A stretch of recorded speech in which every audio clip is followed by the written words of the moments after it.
15h30 sur ma Média Prime Télévision. Merci à vous de nous retrouver. Une jeune fille de 13 ans dénommée Merville, disparue depuis près de 2 semaines et dont la famille avait déposé une plainte au commissariat du 9e à Douala, aurait été retrouvée au marché de Bonabo par un ami de son frère alors qu'elle venait faire des achats.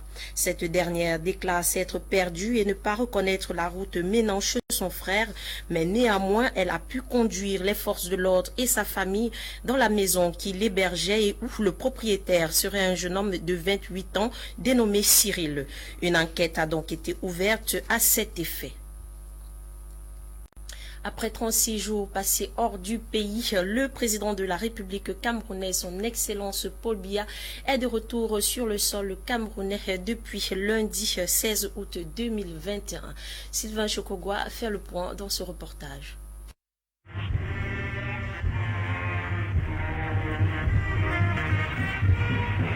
Après plus de 2 ans que le président Paul Biya n'avait plus effectué un séjour privé hors du territoire camerounais, le 12 juillet 2021, le cabinet civil de la présidence de la République du Cameroun annonçait un voyage de Paul Biya sans préciser la destination exacte. Informer les opposants et anti-Paul Biya se sont de nouveau mobilisés à l'effet de perturber cet autre séjour privé du président camerounais Paul Biya. À travers les manifestations, aucune information n'avait fuité jusqu'ici sur le calendrier officiel de ce séjour privé de Paul Biya, jusqu'à ce que ce lundi 16 août 2021, un autre communiqué annonçant le retour de Paul Biya 36 jours passés dans le vieux continent. Ce lundi 16 août 2021, à l'aéroport international de Yaoundé-Simalène, le couple présidentiel a regagné Yaoundé, la capitale politique du Cameroun. 11 juillet 2021, que Paul et Chantal Biya avaient quitté Yaoundé pour un court séjour privé en Europe. Selon le cabinet civil de la présidence de la République, Paul Biya regagne Yaoundé à quelques jours d'un grand sommet de la communauté économique et monétaire de l'Afrique centrale, CEMAC. En effet, le chef de l'État camerounais doit présider ce mercredi 18 août 2021 le sommet de la CEMAC qui se tiendra à Yaoundé. La plateforme nationale des organisations et structures d'encadrement des personnes handicapées était en face des médias, question de faire le point sur la note du secrétaire général du comité central du RDPC en ce qui concerne les handicapés au Cameroun et dans la politique. Les détails, c'est dans ce reportage.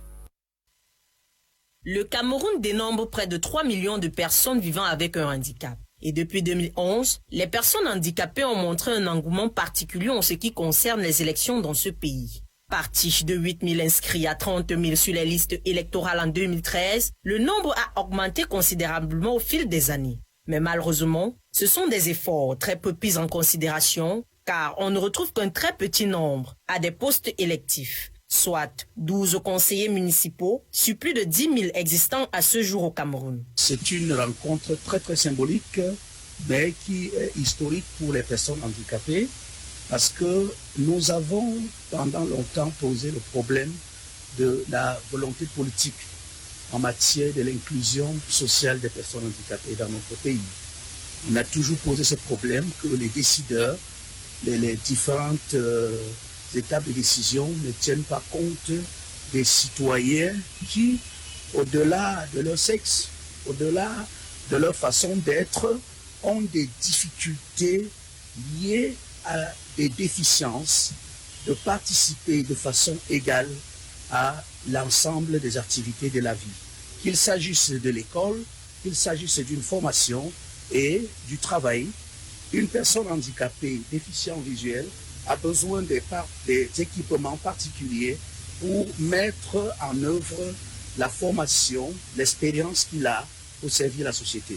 Mais lorsque un poste de travail n'est pas adapté, n'a pas ces équipements particuliers, elle va bien être titulaire d'un baccalauréat, d'une licence, d'un doctorat, mais elle ne peut pas servir.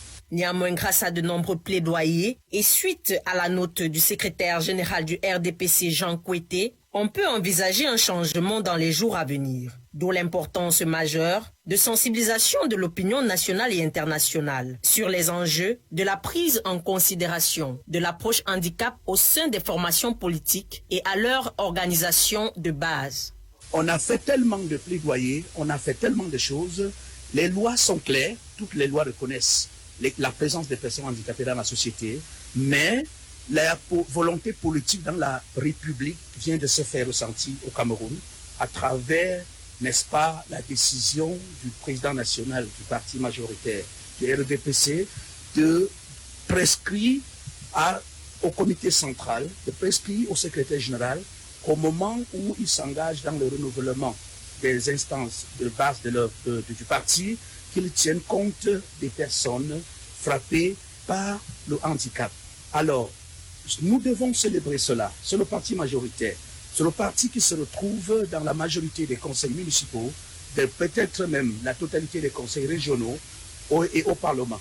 Cela signifie que les personnes handicapées peuvent s'attendre à avoir leur mot à dire au sein du RDPC. C'est lui qui est majoritaire. Cela signifie que les jours prochains seront meilleurs pour la communauté nationale des personnes handicapées. Il s'agit donc d'une action importante en vue de promouvoir des élections inclusives des personnes handicapées, sans discrimination et une égalité pour tous au Cameroun. La circulation sur le tronçon de route PK14 jusqu'à Yabassi dans la région du littoral à Douala est devenue un véritable parcours du combattant dû à l'état délabré de la route. Les populations en appellent à l'aide du gouvernement. Audrey Zadsa dans ce reportage. Une vague de nids de poules, des flaques d'eau.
Malondo elengele buna lono njaye